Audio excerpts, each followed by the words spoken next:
बिस्मिल्लाहिर्रहमानिर्रहीम। अस्सलाम वालेकुम। मैं मुनीर अहमद, आप देख रहे हैं मेरा YouTube channel Munir IT expert. और आज हमेशा की तरह आज भी बड़ी ज़बरदस्त वीडियो लेके आए। डी लाइन के राउटर के बारे में कुछ कमेंट आए थे, तो कमेंट मैंने कहा आपको पढ़ के दिखाएं और उस पर वीडियो बना दें, क्योंकि बहुत सारे दोस्त मुझसे ये पूछ रहे थे। और एक भाई ने पूछा है, जी भाई प्लीज़ मुझे एडमिन पासवर्ड चेंज करने का बता दें और वाईफाई यूज़र स्पीड लिमिट का भी बता दें डी लिंक का। इसकी वर्बली हमारी बात भी हुई थी फ़ोन पे।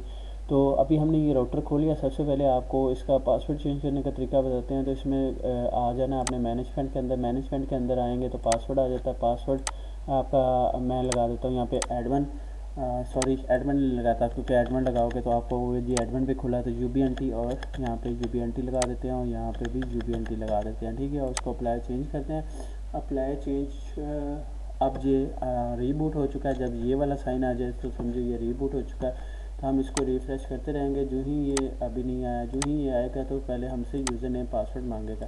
ठीक है, इसको दोबारा न्यू टैब में एक्सेस करते हैं। 192.168.1.1 ये आ चुका है। अगर मैं एडमिन लगाता हूँ तो भाई ये वाला पेज देगा और पेज इज़ नॉट वर्किंग देगा। अगर मैं वापस जाता हूँ, यहाँ पे लगाता हूँ, यहाँ पे भी UBNT लिखना पड़ेगा और यहाँ पे भी UBNT लिखना पड़ेगा। अगर ये लिखते हो तो फिर एंटर करते हो तो ये चीज़ ओपन हो जाएगी।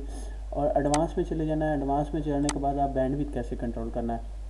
ठीक है, बैंडविड्थ कंट्रोल इसकी थोड़ा सा मुश्किल काम होता है। टेंडा के राउटर के अंदर थोड़ा इजी होता है। तो इसके बैंडविड्थ कंट्रोल कर लेते हैं, इसे QoS कहते हैं। QoS के अंदर आपने चले जाना। यहाँ पे आपने बैंडविड्थ अपनी कंट्रोल करनी हो, किस हिसाब से करनी का आपने इसको इनेबल कर लेना है। इनेबल करने के बाद, क्योंकि हमने अगर तो मैक के साथ चलना है, मैक IPv4 सेलेक्ट कर लो। हमने इसको IP रेंज दे देनी है। ये 1.1 है तो 192.168.1.100 से लेके हमारी रेंज है 101, 192.168.1.105 5 IP हैं।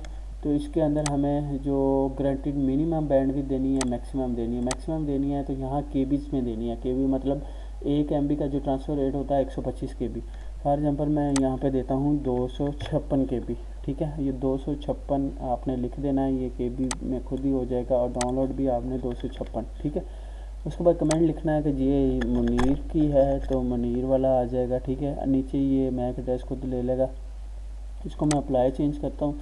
अप्लाई चेंज करने के बाद आप देखना है कि जो हमारा यहाँ पे एड्रेस मिलेगा जिनको, तो वो ये वाली स्पीड यूज़ करेंगे। अब इसके अंदर तो मैंने आपको वर्बली बता दिया कि आपने इस तरह करना है। वैसे मैंने इसके साथ कोई इंटरनेट नहीं चला रहा, क्योंकि मैंने राउटर वैसे मेरा चल रहा है जो इंटरनेट वो ये देखो मुनीर वाईफाई टेंडा के साथ चल रहा है, तो इसके साथ नहीं चल रहा। तो आपने क्या करना है कि इनेबल QoS कर लेना। ऑटोमेटिक जितनी भी स्पीड होगी वो इसके अंदर आ जाएगी। चाहे इसको आप मैन्युअली भी दे सकते हो। 10 MB है तो आप 10 MB का ट्रांसफ़र रेट दे दो। KBPS में देनी है। ठीक है, ये आपका ट्रांसफ़र रेट होगा। आपने ये नहीं कि 10 MB यहाँ पे 10 MB लिख देनी है, या आपने 10 MB की अगर ट्रांसफ़र 1024 मल्टीप्लाई बाय 10 करो, वो आपने नहीं लिखनी है। आपने ट्रांसफ़र रेट लिखना है।